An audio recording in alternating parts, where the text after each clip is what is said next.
이제 마태복음 13장은 천국에 대한 비유인데 7가지를 주님께서 가르쳐 주셨습니다. 비유가 몇 가지라고요? 7가지죠. 첫 번째가 밭의 비유로 4가지 밭에 대해서 말씀을 했습니다. 4가지 밭을 말씀하시고, 말씀을 듣고 깨닫는 자는 30배, 60배, 100배의 열매가 있을 것이다 그랬고요. 두 번째 비유는 알곡과 가라지 비유를 통해서 이제 추수 때에 가라지는 불에 태운다. 알곡은 창고에 저장을 하지만 가라지는 태우죠. 그래서 천국과 지옥으로 하나님께서 심판하실 것에 대해서 말씀하셨고요. 세 번째는 겨자씨는 작지만 크면 공중의 새들이 깃들 만큼 크게 된다. 하나님의 나라가 예수님으로 시작한 그 복음이 온천하에 퍼져서 유대인뿐만 아니라 이방인 모두가 깃들이는 은혜를 누리는 것에 대해서 말씀하시고요.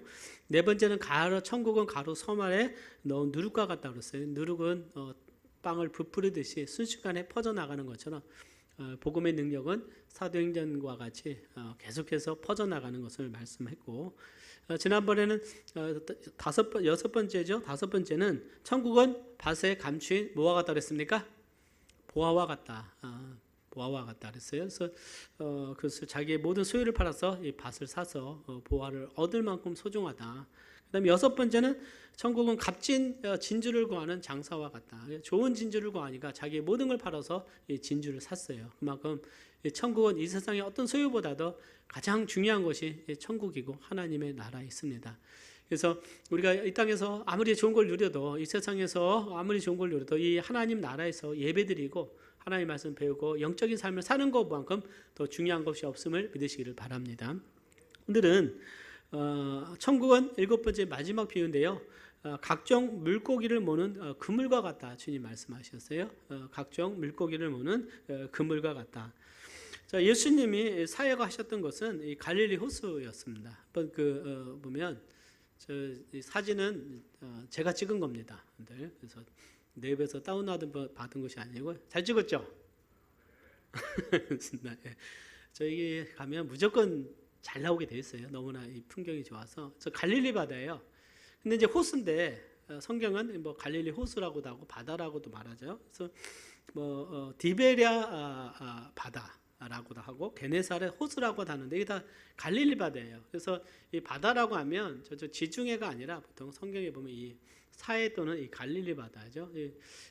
그래서 예수님 당시는 이 갈릴리 중심으로 사역이 이루어졌고, 구약에서는 별로 이 갈릴리에 대해서는 알려지지 않았습니다. 좀 소외된 지역이잖아요. 성전 중심이기 때문에 예루살렘과 또 사해가 좀 나오죠. 그러나 이 예수님의 사역이 저쪽 북쪽인데요. 이 갈릴리 호수를 중심으로 사역이 이루어진 걸 보게 됩니다. 갈릴리 호수는요, 바다는 길이가 약 12km 정도. 그 다음에 이 넓이가 12km, 길이는 약 20km 정도, 22km인가요? 그 정도 돼서 이 둘레가 약 55km인가 정도 돼요. 그래서 약 50km 넘게 이렇게 둘레가 됩니다. 그래서 굉장히 이스라엘은 그 바다가 두 개가 있잖아요. 호수가 큰 것은 갈릴리 바다가 호수가 있고 사해 바다인데, 사해는 그 생물이 살지 않는 곳이잖아요. 그 지하 마이너스 해저 400m입니다. 가장 세계에서 낮은 곳이 이 사해고, 갈릴리 바다는 해저 약 200m 정도 돼요. 그래서 굉장히 물고기가 많고 굉장히 이스라엘의 중요한 또 수원지이기도 하죠. 예수님이 대부분 사역을 하셨던 것이 이 갈릴리 바다고, 저 갈릴리의 북쪽이 있잖아요. 지금 보이는 평지 쪽이 막달라 쪽이고, 그다음에 저 북쪽이 가버나움 쪽입니다. 이제 혹시 성지순례, 저는 우리 성도님들 한번 가셨으면 좋겠다고 생각이 항상 하고 있지만 형편이 잘 안 되시는 것 같아요. 우리가 그래서 어쨌든 기회가 되면 가게를 모시고 제가 한번 설명을 했으면 좋겠다 생각이 되는데요. 북쪽에 보면 가버나움이라고 하는 곳입니다. 그곳에서 예수님이 사역을 하셨고, 또 오늘 예수님이 가르치신 배경도 바로 그쪽이죠. 그래서 예수님의 제자는 베드로나 야고보, 요한은 다 어부 출신이에요. 안드레도 그렇고 이 갈릴리에서 이 고기를 잡던 곳입니다. 만제도 같은 경우는 큰 먼 바다에서 고기를 잡으시지만, 여기서 고기 잡는 어부라고 해서는 큰 바다가 아니라 호수였어요. 근데 호수가 너무나 컸기 때문에 예수님의 어떻게 해요? 사역 가운데 이 갈릴리 바다를 지나가다 보니까 막 풍랑도 일어나고 막 그러잖아요. 그냥 굉장히 돌풍이 커가지고 굉장히 막 풍랑도 일어나고 막 굉장히 이렇게 세다는 거예요. 뭐 날씨가 굉장히 바람 불고 하면 그래서 그런 측면이 있습니다.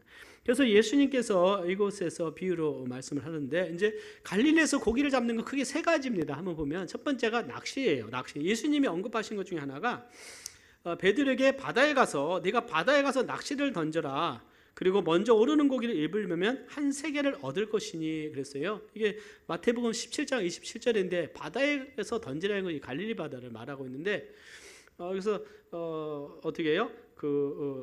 예수님과 베드로를 위해서 반세기를 내라. 이 반세기는 성전세입니다. 모든 유대인 남자들이 내야 될 세금이었어요. 그러니까 그것을 내라고 하니까 예수님이 사실 예수님이 성전의 주인이시니까 낼 필요가 없지만 그러나 그들을 위해서 예수님이 내셨죠. 그래서 예수님도 재밌으시죠. 어떻게 해요? 베드로에게 가서 고기를 던져서 낚시를 하면 거기 고기가 나올 건데 그 입에서 한 세겔이 나올 것이다. 그걸로 내라. 어떻게 보면 참 어떤 유머적인 부분도 있는 걸 보게 되죠. 그래서 이런 일이 있었고 두 번째가 갈릴리 해변에 다니시다가 마태복음 4장 18절에 보면 예수님이 저들을 사람을 낚는 어부라고 부를 때에 시몬과 형제 안드레가 바다에 그물 던지는 것을 보셨다 그랬어요. 그러니까 그물 던지는 두 번째입니다. 그러니까 시몬 베드로와 안드레가 그물을 던지는 거 이게 어떤 의식이냐? 투망 방식이에요. 여러분들 어렸을 때 보면 딱 어깨에 메고 저수지에 확 던지죠. 좀 그렇게 아닙니까?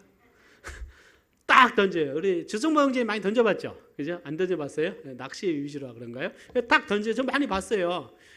또 수련회 같은 데 교회에서 가면 어떤 분이 가져와서 딱 던지면 그다음 동그랗게 딱 던져갖고 줄을 잠기면 어떻게 합니까? 이게 거기서 싹 고기를 잡는 경우도 안 잡는 경우 있지만 이 갈릴리는 고기가 그렇게 많대요. 지금도 많고 아주 이 고기를 잡아서 생계를 유지하니까 그런 거예요. 그래서 그런 방법. 그러니까 어부들이 뭐 배에서나 딱 던지는 거예요. 그러면은 그걸 잡고 있습니다. 세 번째 오늘 말씀하신 건 뭐냐면 여기 자세히 이렇게 보면 여러분들 뭐라고 말씀을 하냐면 물고기를 모으는 그물과 같으니 그물에 가득함에 물가로 끌어내어 그랬어요. 자, 이것은 뭐예요? 쌍끌이식이라고 할 겁니다. 저인망식인데요. 세 번째 그림을 보면 어떤 측면이냐면 그물을 굉장히 끼는 거예요. 막 뭐 20m, 30m, 한 50m 될까요? 배를 끌고 가가지고 물고기를 쫙 칩니다. 예. 그리고 나서 어떻게 해요? 그물이 안에 들어가면 한참 있다가 어떻게 해요? 뭘 해요? 고기가 한쪽에서는 그물 잡고 있고 배가 가서 쭉 그물을 치고 와서 한 바퀴 돌고 왔을 때 사람이 물고기를 모으는 거죠. 그래서 끌어내면 고기가 잡히는 방식이죠. 예, 뭐 이런 방식은 지금도 많이 만제도 갔을 때도 그래요. 배에서요 그물을 어떻게 하면 전 전문가는 아니지만 한 30m 막 이상 되는 그물을 쫙 치잖아요. 그 다음날 가서 다 이렇게 거두면은 물고기가 잡히거든요. 그러니까 굉장히 낀 그죠? 물고기를 모으는 이것은 저인망식 쭉 다 끌어오는 것이. 그러니까 물고기를 다 끌어왔어요. 그물로 거기. 그다음 거기에는 이제 좋은 물고기도 있고 어떤 물고기도 있을 겁니까? 나쁜 물고기도 있어요. 네. 나쁜 물고기도. 그러니까 원하는 물고기가 있고 원치 않는 물고기, 작은 거나 또 어떤 나쁜 물고기가 있어서 자, 상품되는 가치를 골라내고 나머지는 다 버리는 거잖아요. 버리는 거. 그러니까 골라내는 작업을 한다. 그래서 주님이 이런 말씀을 하시는 거예요. 자, 다시 한번 보면 천국은 마치 바다에 치고 각종 물고기를 모으는 뭐와 같다? 그물과 같으니 그물에 가득함에 물가로 끌어내고 앉아서 좋은 것은 그릇에 담고 못된 것은 어떻게 한다? 내어 버리느니라. 자, 이 말씀을 통해서 예수님께서 비유를 하신 거예요. 자, 이 말씀을 들을 때 얼마나 갈릴리 사람들은 항상 해안가에 살았기 때문에 그물을 가득 채워서 고기를 가져오면 골라내는 일을 한 것을 보게 돼요. 자, 그걸 통해서 좋은 고기는 그릇에 담고 나쁜 고기는 어떻게 한다고요? 다 버린다. 자, 그래서 이 비유를 통해서 주님이 말씀하신 게 뭐냐면 48절에 보니까 49 세상 끝에도 이러하다. 그래서 그 영혼에 대해서 말씀하는 거예요. 영혼에 대해서. 그래서 천사들이 와서 의인 중에서 악인을 갈라내요. 의인은 좋은 물고기고 악인은 나쁜 물고기예요. 갈라내서 풀무불에 던져 넣으리니 거기서 울며 이를 갈미 있으리라. 자, 이 비유로 말씀하셨고, 저는 이 비유를 통해서 함께 말씀 나누고자 합니다. 첫째는요, 예수님은 세상이 끝이 있다고 말씀하셨습니다. 세상에 끝이 있습니다. 우리 인생에도 정해진 시간이 있어요. 끝이 있습니다. 이 세상의 삶은 정해진 시간이 있어서 나는 모르지만 하나님은 아세요. 그래서 끝이 있습니다. 그래서 끝이 있어요. 하나님의 관점에서 보면 하나님께서는 이 세상도 끝이 있다고 말씀을 하는 거예요. 인류의 종말이 있다는 겁니다. 핵전쟁이나 자연재해에 의해서 또 어떤 유성과의 그런 충돌을 통해서 세상의 종말이 오는 것이 아니라 예수님이 오시는 그날이 바로 종말이 되는 거예요. 그래서 잠깐 그 시대를 잠깐 보면 파워포인트 잠깐 여러분들 보이실지 모르겠습니다. 잠시 이렇게 이해를 돕기 위해서 잠깐 기록을 해봤습니다. 첫째, 하나님의 이 세상은요, 하나님은 시작도 없고 끝이 없어요. 영원하신 분입니다. 그런데 역사의 어느 순간에 하나님께서 이 세상을 창조하셨어요. 내가 이 온 만물을 창조해서 그것 속에서 하나님이 영광 얻기를 원하셨습니다. 하나님의 영광이 투영된 아름다운 이 세상을, 온 우주를 지으셨어요. 하나님의 창조는 단순히 지구만 아니라 온 우주의 모든 걸 하나님이 다 우리가 눈으로 보는 존재하는 물리적인 모든 걸 하나님이 창조하셨죠. 그래서 하나님께서 에덴 동산에, 특별히 이 지구라고 하는 곳에 에덴 동산에 하나님이 아담과 하와를 지으셨고 그 창조의 시대가 시작이 됩니다. 그 다음에 이제 노아와 죄가 간영함을 통해서 노아할 때 하나님 큰 홍수로 멸하시죠. 바벨탑 사건이 있습니다. 그 다음에 그 세상이 다 흩어졌는데 굉장히 죄가 간영한 거예요. 하나님을 잊어버리는 그런 시대입니다. 얼마만큼 죄가 간영했냐면 노아 시대 때 정말 하나님께 순종했던 사람이 누구만 있어요? 노아밖에 없다는 거예요. 노아는 의의 프리처였어요. 의의 의의 말씀을 전하는 자였습니다. 즉 노아는 방주만 예배했을 뿐만 아니라 다니면서 하나님의 심판이 있을 거라고 선포했지만 그의 세 아들 외에는 노아와 함께 방주를 예배하는 자가 없었어요. 하나님의 말씀을 듣지 않았습니다. 그만큼 죄가 간영한 시대에 하나님이 노아를 통해서 세상을 또 유지해 가십니다. 자, 그다음에 2000년 정도 되면 지금부터 4000년 정도입니다. 기원전 2100년 정도에 하나님이 아브람을 부르세요. 그리고 가나안 땅에 거하게 하시고 그다음에 어떻게 됩니까? 약 300년 정도 지나고 났을 때 200년 정도 한 200년 좀 지나고 났을 때 이제 야곱이 요셉과 함께 어떻게 됩니까? 야곱이 그의 70명의 자녀들과 어디로 가게 돼요? 애굽에 가게 되는 사건이 있게 되고 애굽에서 400년 동안 있은 후에 하나님이 1446년에 모세를 통해서 출애굽하시고 그 다음에 1400년경에 어디로 들어갑니까? 가나안 땅에 들어가는 거예요. 그래서 가나안 시대가 들어가고 약 300년 정도 후에 300년 정도 후에 하나님이 사울과 다윗을 통해서 왕조 시대, 이스라엘 나라를 하나님이 세우실 때 왕이 다스리는 나라가 됩니다. 근데 약 다윗 왕조 이후에요, 약 500년 후에 또 이스라엘 나라가 멸망하게 되고 약 86년 정도 멸망하게 되고 포로로 70년 동안 잡혀가게 됩니다. 자, 그동안에 있었던 것이 바벨론 시대가 있었고 그 다음에 페르시아 시대가 있어요. 그 다음에 돌아와서 말라기 시대 이후로 하나님께서 300년 동안 400년 동안 침묵하시죠. 그 당시에 헬라 시대가 있습니다. 그리스 시대. 예수님이 BC 4세기 4년 정도 2000년 전에 예수님이 오실 때 그때는 로마가 통치하던 시절이었어요. 역사가 구약은 이렇게 돼요. 그러니까 신약에 이르러서는 예수님께서 교회 시도를 통해서 이제 복음이 전파될 때 유대인과 이방인들을 구분하지 않고 모두 예수님 안에서 교회를 통해서 한 몸이 되게 하시고 구원의 은혜를 주시는데 2000년의 역사가 시작이 된 겁니다.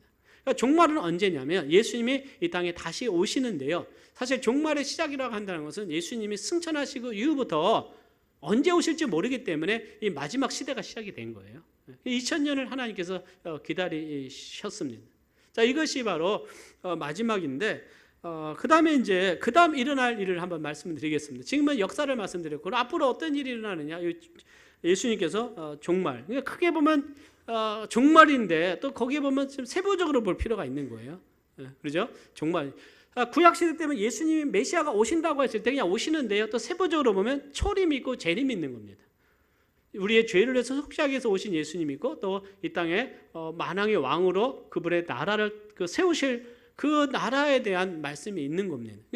정말도 그냥 예수님이 오셔서 천국과 지옥으로 바로 가는 것이 아니라 더 엄밀하게 말하면 더 세부적으로 나눈다면 첫째 예수님이 오실 때 어떻게 오시게 되냐면 어떻게 오시냐면 공중재림으로 오십니다. 따라서 그러니까 공중재림 제가 간략하게 말씀을 드립니다. 이제 공중으로 오시면 데살로니가전서 4장 16절에 보면 모든 구원받은 자들은 들림받게 돼 끌어올린다. 끌어올려요. 제가 신천지랑 신천지 교인이랑 얘기를 할 때 거기는 이렇게 이 땅에 그냥 어떻게 해요? 이 땅에서 영원히 산다고 이 땅에서 산다고 믿잖아요. 그러니까 성경은 끌어올리는 거예요. 우리가 휴거가 되는 것이지 그게 아니라 이 말씀 주면 말을 못 해요. 그래서 끌어올려 공중에서 누구를 영접합니까? 주를 영접하는 이것이 바로 뭐예요? 이것이 공중재림, 휴거라고 하는 거 휴거가. 자, 휴거가 바로 이 땅의 종말인 것을 우리가 보게 되죠. 그 다음에 이제 공중에서 어린 양의 혼인잔치가 있게 되고 7년간 이 땅에가 예수님이 말씀하신 7년 대환란입니다. 7년 대환란. 이런 창세로부터 지금까지 이런 환란이 없었고 후에도 없으리라. 큰 환란이 있을 것이다. 주님 말씀하셨는데요. 대환란이에요. 그때 이제 유대인들이 회개해서 12지파를 통해서 14만 4천 명이 회개하고 그들이 복음을 전합니다. 유대에서 유대인들이 14만 4천 명이 나오는 거예요. 그래서 이것이 바로 7년간 일어나게 되면 그 다음에 7년 동안 대환란이 끝나게 되고 아마겟돈 전쟁이 그때 일어나게 되는 거예요. 7년 대환이 끝날 때 아마겟돈 전쟁이 일어나는데 어디서 일어나게 되냐면 무기또라고 하는 아마겟돈 지역이에요. 그 무기또라고 하는 곳이 있습니다. 거기 솔로몬이 무기또 성도 만들었고요. 전략적인 이스라엘의 아주 전략적인 요충지입니다. 무기또가 무너지면 이스라엘이 무너지는 지역이 바로 그 지역입니다. 아주 입구죠. 근데 거기에서 이제 전 세계적인 군대가 모여서 최후의 전쟁을 벌일 때 주님께서 지상재림하세요. 지상재림하는 곳이 어디냐면 스가랴서 보면 예수님께서 어디로 오신다고 했냐면 예루살렘 앞 동편 감람산에 서실 것이다 말씀했어요. 그러니까 성경은 예수님이 오실 것에 대해서 말씀하셨어요. 초림 때는 예수님께서 미가서를 통해서 베들레헴에 오셔서 예수님께서 나실 것에 대해서 말씀을 하셨잖아요. 그러니까 재림은 예수님이 예루살렘 동편의 그 감람산에 오실 거라고 분명히 예언되어 있습니다. 그래서 믿으시면 아멘 하시길 바랍니다. 이 성경에 우리는 문자적으로 믿는 거예요. 그래서 예수님이 오시면 구약에 계속 그 예언서에서 예언된 것이 메시아 나라예요. 하나님의 나라, 메시아가 와서 이스라엘을 회복시킬 것에 대한 소망함이 있었어요. 그래서 유대인들이 기대했던 것이 예수님이 내가 메시아다고 하니까 그러면 당신의 나라가 언제 임합니까? 이제 그러면 예수님이 예루살렘에 입성하셔서 헤롯 왕을 몰아내고 로마인들을 몰아내고 다윗과 같이 위대한 하나님의 나라를 세워서 의와 공의로 통치를 하셔야 되거든요. 근데 예수님은 그렇게 안 하셨어요. 예수님이 오신 목적은 인류의 죄를 구원하기 위해서 오셨기 때문에 그들의 그 의견에 따르지 않은 거예요. 그런데 주님이 재림하실 때는 예루살렘에 오셔서 의와 공의로 그 나라를 다스리고 온 우주를 세상을 다스리는 나라를 세우실 것입니다. 그 나라가 하나님의 나라고 보통 천년왕국이라고 그러는 거예요. 밀레니엄, 영어로는 밀레니엄이라고 합니다. 그래서 그것에 대해서 계속적인 구약의 모든 선지자들이 다 예언하고 있어요. 그 다음에 요한계시록에 보면 하나님과 그리스도의 제사장이 되어 몇 년 동안 1000년 동안 그리스도로 더불어 왕노릇 하리로다. 그러니까 우리 하나님의 자녀는 그때 예수님과 함께 왕노릇 하는데 1000년 동안 왕노릇 하게 될 것이 됩니다. 이것은 이 지상에서 일어나는 거예요. 자, 이것이 그 후에 일어나게 됩니다. 그 다음에 이제 천년왕국 끝나면 백보자 심판이 일어나게 될 때 누군지 이제 생명책이 기록되지 못하는 자는 불못에 던진다. 백보자 심판에 대해서 요한계시록 20장에 나와서 심판이 일어나게 되는 거예요. 이것은 모든 죽은 자들 다 내어나오게 됩니다. 음부에서 고통당하는 자들 다 나와서 죄에 따라서 다 영원한 지옥불에 떨어지게 되는 것이죠. 그 다음에 이제 백보자 심판이 끝나고 나면 모든 믿는 자들은 하나님의 자녀들은 어디 영원한 나라 천국으로 입성하게 돼요. 어디로요? 천국으로 입성하게 됩니다. 영원한 나라예요. 자, 그러면 그 나라는 영원한 나라예요. 영원한 천국이냐 영원한 지옥이냐.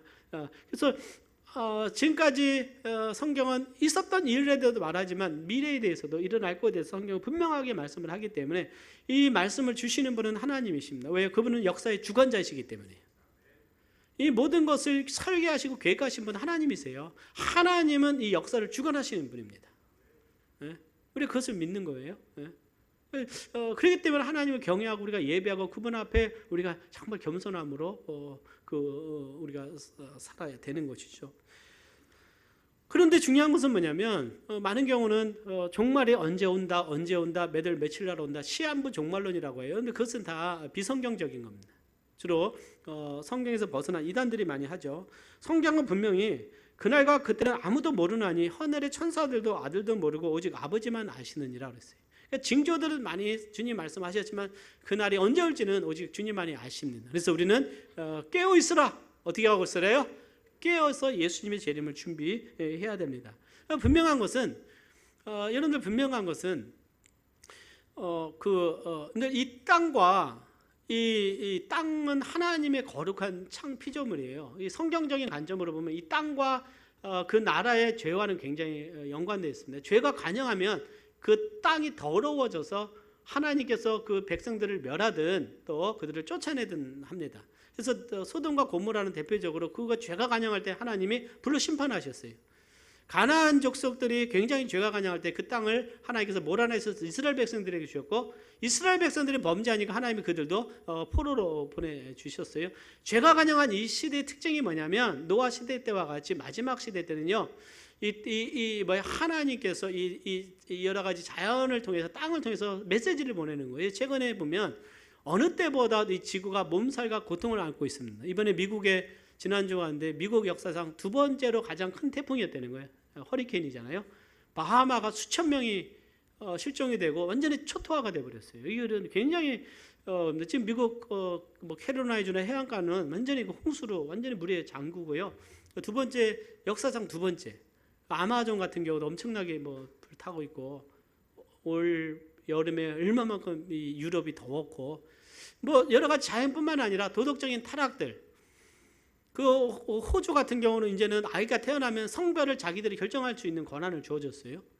내가 여자라고 하면 남자라고 하면 어떻게 해요? 수술해가지고 그냥 여자로 만들고 이런 어떤 하나님에 대한 반역과 죄들이 굉장히 커지게 되고 있습니다. 아무쪼록 이런 어떤 어두울 때에 죄가 간영할 때 죄가 간영하면 하나님이 땅을 심판하시는 거예요. 그래 그때 하나님이 주님이 오시는 것을 우리가 보게 될 때 사랑하는 여러분 우리 영적으로 깨어나기를 바랍니다. 우리 영적으로 깨어나야 돼요. 그래서 우리는 시대를 구별할 수 있어야 됩니다. 시대를 구별할 수 있어요. 영적으로 깨어 구별하고 정말 하나님 말씀 앞에 우리는 서야 되는 거예요. 자, 두 번째 주님이 하신 말씀은 뭐냐면 의인과 악인이 나누어질 것이라고 말씀을 하신 것입니다. 그리고 주님의 말씀을 우리가 잘 들어야 돼요. 우리 학생들도 정말 잘 들어야 돼요. 뭐냐면 마태복음에 보면 13장 49절에 보면 세상 끝에도 이러하리라 천사들이 와서 의인 중에서 악인을 갈라내어 그랬어요. 이 세상 끝은 이제 종말입니다. 하나님의 이 세상 마지막 때인데 천사들이 와서 하나님의 사자들이 와서 의인과 악인을 어떻게 하는 겁니까? 갈라낸다. 분리시킨다. 그래서 그 악인은 풀무불에 던져놓는다 그랬어요. 그러니까 물고기를 다 잡아오면 거기서 좋은 물고기와 나쁜 물고기를 분리하듯이 의인과 악인을 분리해서 오늘 이 일곱 번째의 그 주님의 비유에서는 그 지옥에 대해서 강조하신 거예요. 알곡과 갈라지의 비유에서는 뭐라고 말씀을 했냐면 의인들은 해와 같이 아버지 나라에서 빛날 것을 말씀했고 거기서도 가라지들은 풀무불에 던져 넣을 것이라고 말씀을 했어요. 그러니까 여기서 우리가 먼저 봐야 될 건 뭐냐면 교회와 같은 곳에서도 알곡과 가라지가 있어서 마지막 심판 때에 구분하신다는 겁니다. 여기서 하나 천국은요 좋은 물고기와 나쁜 물고기인데 마지막 때에 구분하신다고 말씀하고 있는 거예요. 그 구분을 정확하게 하시는 분은 하나님이시죠. 추수의 주인이시니까. 그래서 이때 우리 목포성전 심내교 성도님들은 여러분들 모두가 우리가 풀무불에 들어가지 않기를 바랍니다.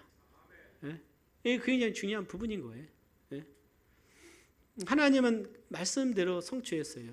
놀라운 건 하나님은 그냥 말씀하시면 그 말씀은 진리이기 때문에 그 말씀대로 되는 겁니다. 그 말씀대로 되는 거예요. 여기서 풀무불에 악인을 구분해서 던져 넣겠다 이렇게 말씀을 했습니다. 자, 풀무불. 왜 그러면 하나님은 의인과 악인으로 사람들을 구분하느냐는 거예요. 왜 구분하느냐? 그런데 그것은 하나님께서는 창조하실 때 거룩하게 창조하셨어요. 하나님의 영을 불어넣으셔서 하나님의 거룩한 가운데 하나님과 교제하게 하셨는데 죄를 범할 때 하나님과 이 세상이 구분이 되어 버렸습니다. 하나님은 거룩하시기 때문에 사탄과 함께 거할 수 없어요. 죄와 거할 수 없습니다. 그래서 에덴 동산에서 아담과 하와가 쫓겨나게 되잖아요. 그리고 이제 하나님을 떠나게 됩니다. 하나님과 분리가 일어나게 돼요. 그런데 하나님께서 예수를 이 땅에 보내셔서 우리의 죄를 위해서 예수님께서 십자가에서 죽으셨어요. 그래서 예수님을 통해서 우리가 하나님께로 다시 돌아갈 수 있는 길을 마련해 주셨습니다. 모든 인류가 갈 수 있는 길을 마련해 주셨는데 그 예수의 피값으로 씻음 받고 구원받은 하나님의 자녀들은 교제가 하나님 앞에 어떻게 씻음 받음을 통해서 의인이 된 거예요. 자, 우리의 행위로는 모두 죄인이지만 이 죄를 씻어주시는 분이 예수 그리스도이기 때문에 예수님 안에서 믿는 자는 어떻게 되는 겁니까? 의인이 돼서 아버지 나라, 영원히 아버지 나라 천국에 이르게 되지만 그 복음을 거절한 자는 아직 악인으로 남고 하나님과 분리돼서 영원한 심판의 길로 가는 거예요. 그래서 의인과 악인을 분리하겠다. 의인과 악인을 분리하겠다. 주님은 오히려 뭐라고 말씀하셨냐면, 자, 본 자손들은 이 지옥에 떨어진다. 왜요? 유대인들은 예수님을 거부했지만 동서남북에서 오히려 이방인들이 그들이 유대인들의 관점에서는 부정한 자로 여겼지만 이제는 예수님이 오셔서 그들을 속죄하고 구원하실 때 그들이 믿음을 통해서 오히려 그들이 아버지의 나라에서 해같이 빛나고 너희들은 지옥불에 떨어지겠다는 주님의 말씀을 하신 거예요. 자, 여러분들 갈라디아서 2장 16절 말씀 중요한 선언이죠. 같이 한번 봉독을 해보겠습니다. 우리 성경 많이 읽으면 좋아요. 시작. 사람이 의롭게 되는 것은 율법의 행위에서 난 것이 아니요 오직 예수 그리스도를 믿음으로 말미암는 줄 아는 거로 우리도 그리스도 예수를 믿나니 이는 우리가 율법의 행위에서 아니고 그리스도를 믿음으로써 의롭다함을 얻으려 함이라. 율법의 행위로서는 의롭다함을 얻을 육체가 없느니라. 의롭다함을 얻을 뭐가 없어요? 육체가 없다고 이렇게 말씀을 했어요. 자, 여기서 사람이 의롭게 되는 것은 예수를 믿음으로 의롭게 되는 것입니다. 여기서 중요한 건 율법의 행위라고 하는 것은 유대인들이 지켰던 율법이에요. 그들이 율법입니다. 그러나 성경은 율법의 행위가 아니라 예수를 믿는 믿음으로 의롭게 된다라고 말씀하고 있어요. 이것이 성경의 중요한 말씀입니다. 그럼 다시 한번 보면, 그럼 구약에서 유대인들은 율법을 지켜서 구원을 받았습니까?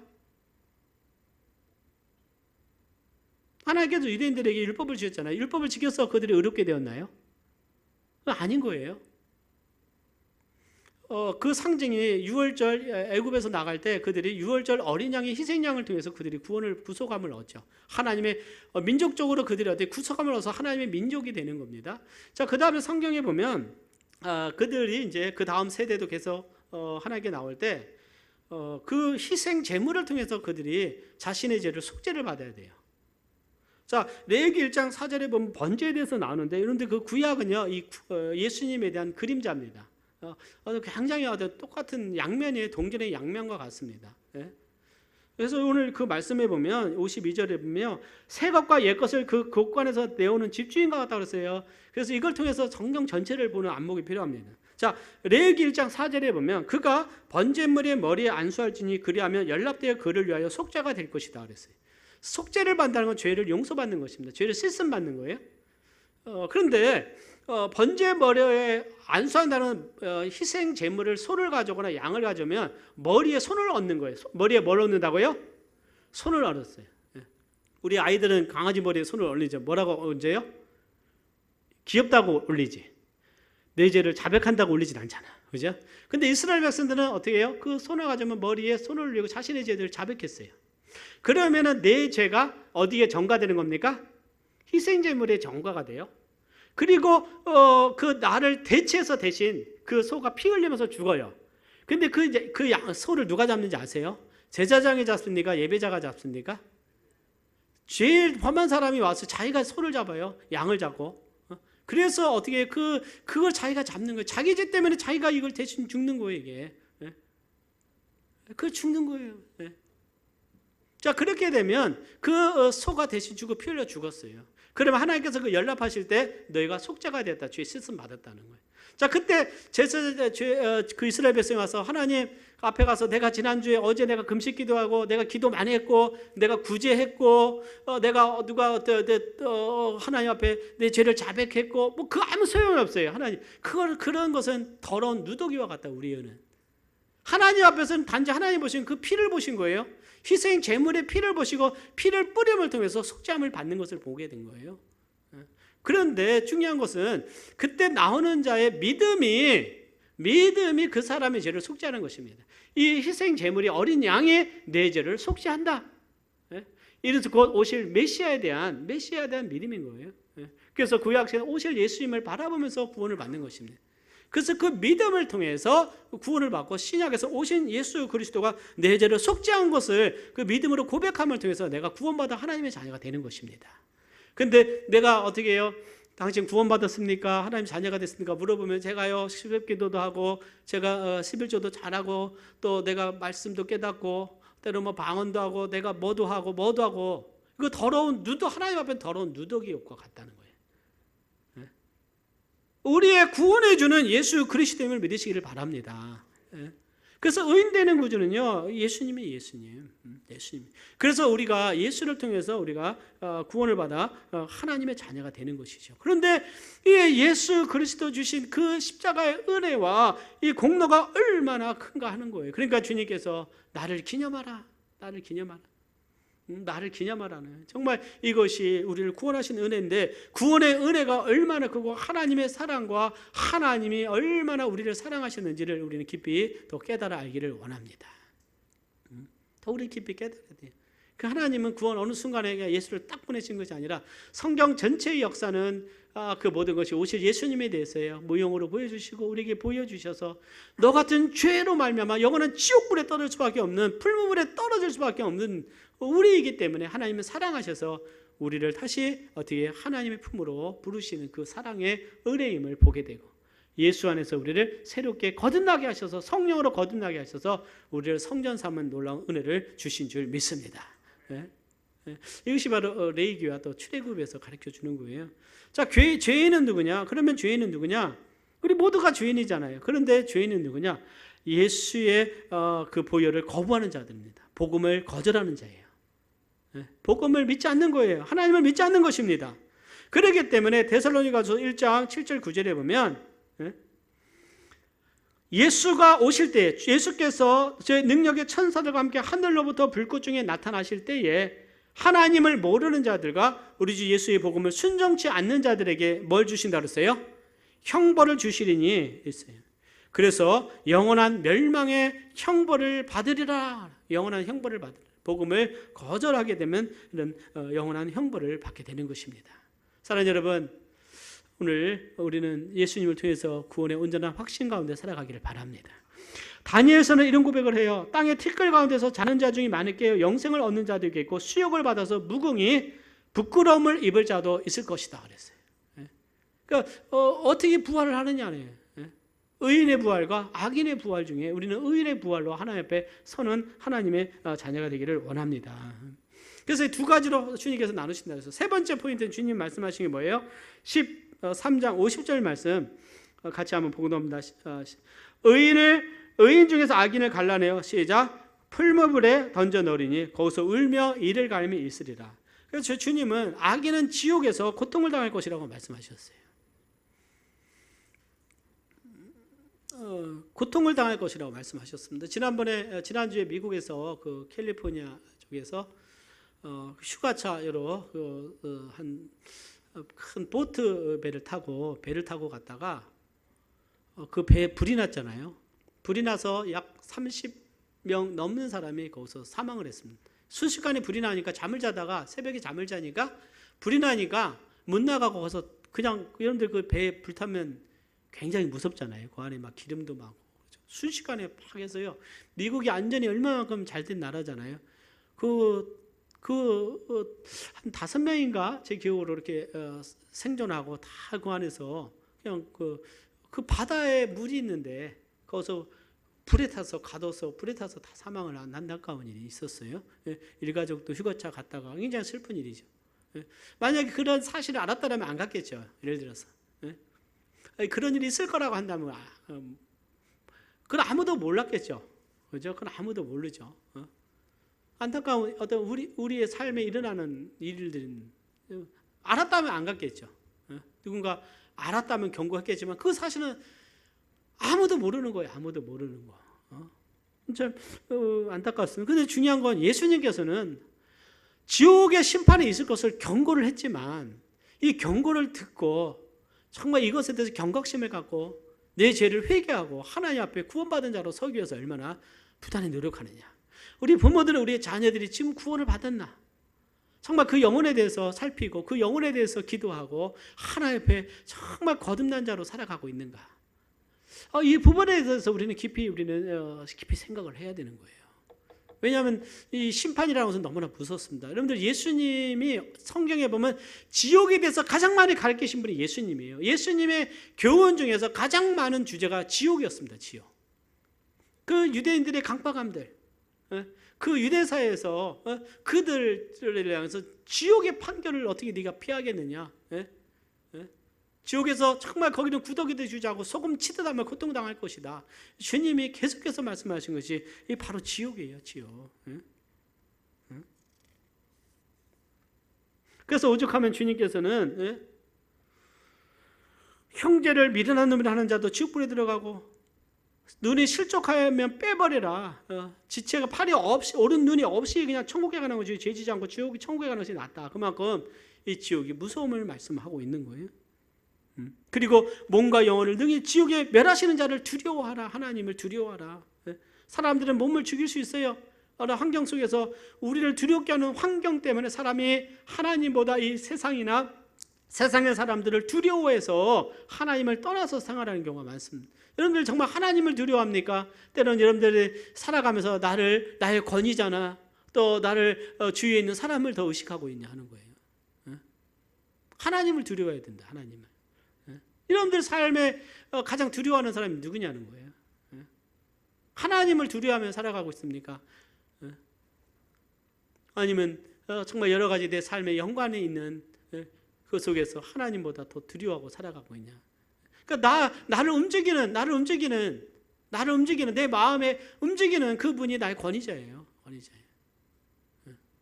우리 하나님은 정말 우리를 사랑하시는데 예수님 몸과 영혼을 능히 지옥에 멸하는 자를 두려워하라. 얼마만큼 주님이 두려워하라는 건 두려워하라는 거예요. 이걸 우리 생각을 해야 됩니다. 가버나움아 네가 하늘에까지 높아지겠느냐? 음부에까지 낮아지리라. 음부에까지 낮아져 지옥에까지 떨어지고 낮아지리라. 그런데 지금은 사람이 죄 가운데 죽으면 믿는 자는 주님의 품에 가지만 믿지 않는 자는 바로 지옥에 떨어집니다. 근데 지금은요, 이 지옥에서 고통당하는데 백보자 심판은 불과 유황으로 타는 못에 있는 영원한 지옥불이고요. 지금은 그 심판을 기다리고 있는 그 장소가 있어요. 이것이 바로 음부라고 하는 곳이에요. 지옥입니다, 지옥. 자, 그러면 지옥은 어떻게 뭐라고 주님 말씀하셨냐면 지옥은 고통의 장소라고 주님 말씀하셨어요. 나사로와 부자의 비유를 통해서 내가 고통 중에 저가 음부에서 고통 중에 눈을 들어 멀리 아브라함과 그의 품에 있는 나사로를 보고 말합니다. 내가 이 불꽃 가운데서 고통하나이다. 고민하다를 고통당하고 있다. 불꽃 가운데서. 이 불꽃 가운데서 부자는 이 땅에서 연락하고 부자로 정말 그 매일 잔치하는 권세자로 살았는데요. 죽자 지옥에 떨어졌어요. 그래서 고통 가운데 있는데 내가 너무 고통스럽다. 내가 불꽃 가운데 심판받고 있다는 거예요. 근데 중요한 건 우리가 1년, 2년 고통당하다가 나올 수 있으면 얼마나 좋아요. 차라리 거기서 이 땅에서는 어떻게 가석방 없는 뭐 종신형도 있고 하지만 어쨌든 죽음으로써 그 감옥에 나가잖아요. 또 사형도 있고 큰 극악범에 대해서는. 그래서 말하는 내가 여기서 나가려면 죽음으로 나간다고 그러는데 지옥은요 나갈 수 없어요. 왜? 사망이 더 이상 없어요. 그 자체가 사망이기 때문에. 사망이 없어요. 그 자체가 사망입니다. 고통만 당하는 것이에요. 고통만 당하는 것입니다. 그래서 지옥은요 너무나 고통스러운데 원래는 마귀를 위해 준비된 곳이라고 주님 말씀하셨어요. 25장 41절에 보면 마태복음 저주를 받은 자들 나를 떠나 마귀와 그 사자들을 위하여 예비된 영영한 불에 들어가라 그랬어요. 예비된 영영한 불에 들어가라. 마귀와 그의 사자들 위해서 예비된 거예요. 근데 사탄에 들어갈 곳인데 그 사탄의 나라의 백성들이 또 따라서 들어갑니다. 주님은 너는 마귀의 자녀다 그랬어요. 너희 아비는 마귀다. 바리새인들에게 한 말이지만 모든 죄인들에게 한 말이에요. 그렇기 때문에 여러분들 우리는 어둠의 나라 이 세상을 사랑하면 안 됩니다. 하나님의 나라는 하나님의 나라의 백성으로 하나님 나라의 가치를 가지고 성령의 임재와 하나님 말씀의 능력으로 우리는 살아가야 될 줄 믿습니다. 하나님의 나라의 의와 화평과 기쁨이에요. 거룩입니다. 하나님의 나라의 가장 중요한 것이 거룩이에요. 여러분. 이 교회는 거룩한 곳입니다. 우리는 하나님의 성전으로서 우리도 거룩한 존재예요. 그래서 이 교회를 여러분들 함부로 생각하면 안 돼요. 이것은 하나님의 피로 사신 굉장히 귀한 곳이에요. 그렇기 때문에 정말 우리는 우리 귀하게 여겨야 됩니다. 우리는 하나님께서 어둠의 나라에서 빛의 나라, 아들의 나라로 옮기셨으니 그 나라가 천국이에요. 그래서 그 자기의 모든 소유를 팔아서 이 보화가 있는 이 밭을 샀다는 거예요. 그건 지혜로운 자인 거예요. 모든 것을 팔아서 사라는 거예요. 그러나 예수님의 입이 다 이루셨으니 우리는 믿음으로 그것을 주님 받아들여서 하나님 나라 자녀가 되고 이 천국의 가치와 능력을 세상에 빼앗기지 마시기를 바랍니다. 이 귀한 걸 주셨는데 왜 자꾸만 세상에 기웃기웃하고 세상을 사랑하려고 하는 거예요? 예를 들어서 제가 성서 침례교 목사로서 복음의 귀한 믿음과 진리가 있는데요. 이런 경우가 있어요. 아유, 뭐 저쪽 방법으로 하면 약간 타협하면 교회가 부흥될 수 있겠네. 어떤 그 세상적인 방법으로 교회를 성장시키거나 그러지면 안 되는 거예요. 정말 우리는 예수의 복음을 통해서 말씀을 통해서 하나님의 교회가 세워야 될 줄 믿습니다. 교회가 부흥된다고 해서 모든 세상적인 방법을 동원하는 건 아닌 거예요, 여러분들. 하나님의 거룩한 교회를 우리 거룩함을 지켜야 되는 것입니다. 셋째, 지옥은 영원히 불타는 곳입니다. 영원히 불타는 곳. 영원하다는 사실을 우리 인식을 해야 돼요. 저희를 미혹하는 마귀가 불과 유황 못에 던지니 거기는 그 점승과 거짓 선지자들이 있어 세세토록 밤낮 괴로움을 받으리라 그래요. 영원토록. 하나님의 말씀을 믿어야 돼요. 오늘날 교회들이나 많은 곳에서 지옥에 대해서 많은 메시지를 안전하니까 많이 무감각해요. 죄에 대해서 안 가니까 죄에 대해서 무감각합니다. 거짓말이나 이런 것에 대해서 무감각한 거예요. 그 사람들이 어떻게 너무나 이 세상에서 그냥 의식에 빠져 있어요. 의식에 빠져 있습니다. 그러나 우리는 성령으로 거듭나고 하나님의 날마다 그 말씀을 먹는 거예요. 날마다 성령이 주시는 말씀을 먹고 살아있는 주님과 교제는 우리 영적으로 깨어나게 하고 급에서 생수의 강이 흐르는데 이것은 살아있는 주님과의 살아있는 관계를 통해서 생수의 강이 흘러넘칠 때 하나님의 사랑과 은혜가 우리를 통해서 나오는 줄 믿습니다. 아멘. 그래서 주님은 이런 말씀을 주셨어요. 이것은 이 세상에 대한 경고죠. 2000년 동안 경고가 있고 지금도 계속 하나님의 메시지는 선포될 때, 그러나 오늘 그 주님의 더디 오심을 통해서 복음 전도자를 통해서 계속해서 영혼들을 구원하시고 구원받게 하시는 하나님의 은혜를 인하여 감사합니다. 사랑하는 여러분, 우리 하나님은 사랑이십니다. 우리 하나님은 사랑이세요. 그래서 우리가 정말 이 하나님 말씀 앞에 깨어나고 자꾸만 세상은 우리를 안주하게 만듭니다. 누가 그러더라고요. 과거에는 가난을 통해서 성도들을 시험했는데 이제는 부유하게 해서 성도들을 시험하고 있다. 이런 말을 하고 있어요. 우리는 어떠한 상황 속에서도 정말 주님 바라보는 믿음의 성도 되기를 원하고 또 주님의 말씀과 같이 우리는 거듭난 하나님의 자녀로 복음 전하고 이 교회의 사명이 복음을 전하는 것임을 깨닫고 더욱더 믿음으로 달려갈 수 있는 저와 여러분 되시기를 바랍니다. 우리 함께 기도하겠습니다.